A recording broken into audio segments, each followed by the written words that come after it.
Now, this is the best book I've ever read in my life on investing. It's called Winning the Loser's Game. It is a classic. First written back in 1976, I believe, by Charles Ellis.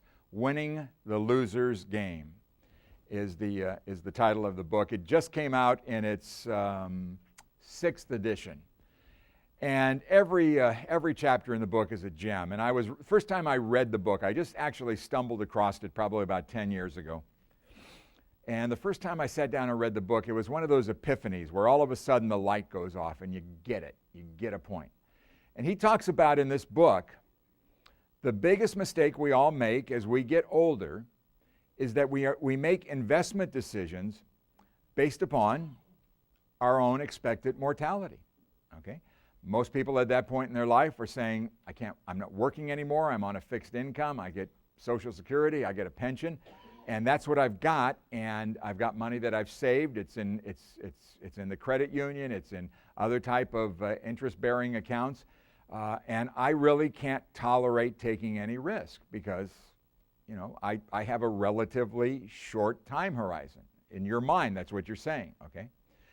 Warren Buffett, the greatest investor of all time, is 83 years old, and he considers himself a long-term investor, okay? I like that attitude, okay? Buffett says, listen, it's going to happen. I know I'm going to die, okay? He says, the only thing I want to know is where am I going to die, and then I just won't go there. Not a bad plan, not a bad plan. What Ellis says in his book is that what you should do, maybe not with all of your money, but with a good portion of your money, is make investment decisions based upon the life expectancy of the people you want to leave the money to. Okay? Both of my oldest grandchildren, with the way that life expectancies are increasing, there's a very good chance all of my grandchildren could live to be 100. A baby born today has a 50-50 chance of living to be 100. Okay? I heard another interesting statistic the other day that somebody said the first person ever to live to be 150 is alive today. And that's kind of chilling when you think about that, but that just shows you how life expectancies are growing.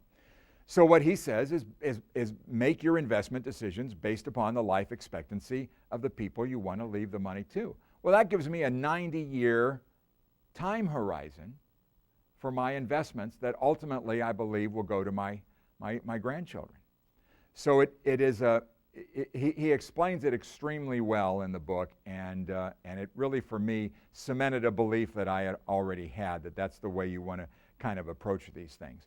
But again, that's real easy for me to say because I have that discipline in my life of saying I believe the best thing I can do with my money is invested in stocks for the long run, for the long term.